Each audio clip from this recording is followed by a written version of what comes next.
రీజియన్స్లో bauxite తవ్వకాల కోసం మోడీ ప్రభుత్వం కుట్రపూరితంగా ఈసారి పార్లమెంట్లో బిల్లు పెట్టింది. హెర్త్ కారిడార్ పేరుతో కొత్త మైనింగ్ పాలసీని ప్రభుత్వం ప్రకటించింది.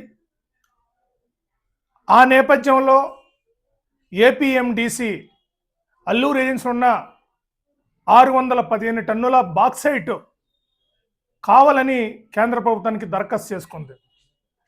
ఈ బాక్సైట్ తవ్వకాలు చేపడితే గిరిజన ప్రాంతంలో పర్యావరణానికి సంబంధించి కానీ, గిరిజనుల జీవితం సంబంధించి కానీ, అడవులకు సంబంధించింది కానీ అనేక రూపంలో ధ్వంసం జరుగుతుంది. ఇది పర్యావరణానికి తీవ్రమైన ముప్పు అని చెప్పి మన అనేక నివేదికలు చాలా స్పష్టంగా మనం ప్రకటించున్నారు ప్రభుత్వాలు. అయినా ఈరోజు ప్రభుత్వం బాక్సైట్ తవ్వకాల కోసం మళ్ళా దీన్ని భయభ్రాంతులు సృష్టించే విధంగా ప్రభుత్వం వ్యవహరించడం చాలా దారుణమైన విషయం. గతంలో మనం చూసిన 44 జీవో తీసుకొచ్చి బాక్సైట్ జీవోలన్నింటినీ కూడా రద్దు చేశారు. ఏపీఎండిసిని చేసుకున్న ఒప్పందాలన్నీ కూడా 2015లో ప్రభుత్వం రద్దు చేసింది. మళ్ళా ఇప్పుడు ఏపీఎండిసి కొత్త ఒప్పందం చేసుకొని కొత్తగా మైనింగ్ కావాలని చెప్పి దరఖాస్తు చేయడం అనేది చాలా దారుణమైన విషయం. ఇందులో రాష్ట్ర ప్రభుత్వం ఒక చొరవ చాలా తీవ్రంగా కనిపిస్తూ ఉంది. ఈ ప్రాంతంలో ఇప్పటికీ బాక్సైడ్తో పాటు బీచ్ అండ్ మైనింగ్ సంబంధించి కూడా అదాని గ్రూప్కి అప్పగించారు.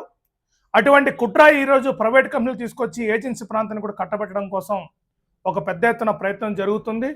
దీన్ని సిపిఎం పార్టీ తీవ్రంగా మేము ఖండిస్తున్నాం. బాక్సైట్ తీయడానికి ప్రయత్నం చేస్తే మాత్రం చాలా తీవ్రమైన పరిణామాలు ప్రభుత్వం ఎదుర్కోవాల్సి ఉంటుందని చెప్పి హెచ్చరిక జారీ చేస్తున్నాం. ఇప్పటికీ 5వ షెడ్యూల్లో గ్రామ స్వయంపాలన కలిగిస్తున్న పీసా చట్టం ద్వారా బాక్సైట్ వద్దు అని చెప్పి పీసా కమిటీల ద్వారా తీర్మానాలు చేసి ఉన్నారు. గతంలో టీఎస్సీ కూడా తీర్మానం చేసింది బాక్సైట్ వద్దు అని చెప్పి.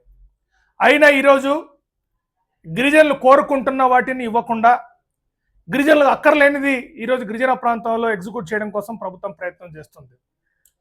గిరిజన ప్రాంతంలో 100% రిజర్వేషన్ ఇస్తామని ముఖ్యమంత్రి గారు ప్రకటన చేస్తున్నారు. టీఎస్సీ తీర్మానం చేసింది, గిరిజనులు కోరుకుంటున్నారు. వాటిని ఇవ్వడం మానేసి ఈరోజు గిరిజనులు అక్కర్లేదు, ఇది మా జీవితాలు నాశనం అయిపోతుంది అనుకుంటున్న బాక్సైట్ని ఈరోజు తవ్వకాలు చేపట్టి అభివృద్ధి చేస్తామని చెప్పడం చాలా దుర్మార్గమైనది. ప్రభుత్వం తక్షణమే బాక్సైట్ పట్ల ప్రభుత్వం ఆలోచన విరమించుకోవాలి. బాక్సైట్ తవ్వకాలు చేపడితే మాత్రం దాని జోలికి వస్తే మాత్రం ఎటువంటి పరిణామాలు ఉంటుందనేది ప్రభుత్వమే దానికి గుర్తించాలి. భవిష్యత్తులో జరిగే పరిణామాలకి రాష్ట్ర ప్రభుత్వం బాధ్యత వహించాలని చెప్పి ప్రభుత్వానికి హెచ్చరిక జారీ చేస్తున్నాం.